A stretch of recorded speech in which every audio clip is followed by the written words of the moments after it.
Returning now to our top story, a 40-year-old man is dead after a police-involved shooting in Windsor's West End last night.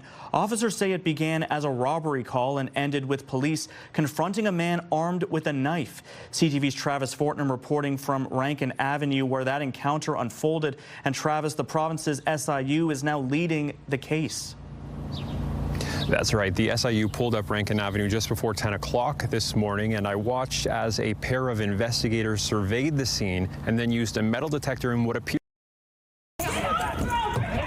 just after 6 Wednesday night on a residential street in Windsor. This is how a police call first reported as a robbery on Sandwich Street ends about 1.5 kilometers away on Rankin Avenue. Video captured by a nearby resident who asked not to be identified shows police officers moving in, weapons drawn. Get on the ground right now! Repeatedly ordering a man who appears to be holding a knife to drop it. The SIU says officers tried conducted energy weapons, but they didn't stop him. Drop it! Drop it!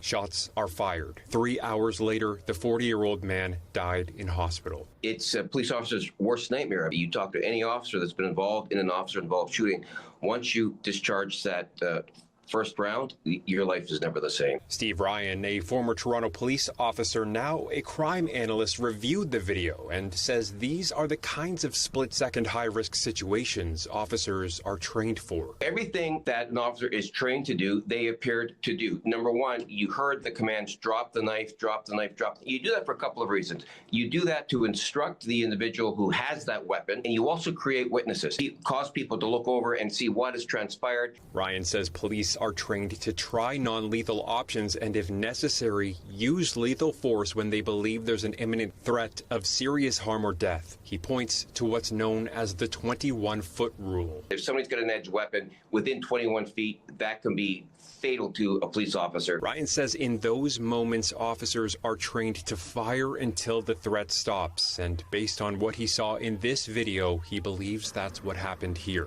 But what exactly led up to that moment and whether the use of force was justified is now the focus of an SIU investigation. Investigators were on Rankin Avenue Thursday morning collecting evidence as they worked to piece together what happened. Ryan says footage like this can be critical, helping confirm what officers and witnesses saw. Police officers welcome all the video that's out there, and in this particular case, the police can articulate as best as they can as to what they all saw individually, and this video certainly will corroborate all of that, all of those statements, I'm sure. He also says from watching the video, he believes the man may have been in some form of crisis. If somebody's in crisis, how do they get to that situation? And you know, what failed them?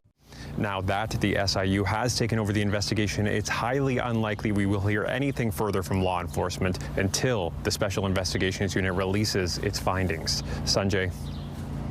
And when we do have that information, we will share it with our viewers. CTV's Travis Fortnum reporting from Rankin Avenue tonight.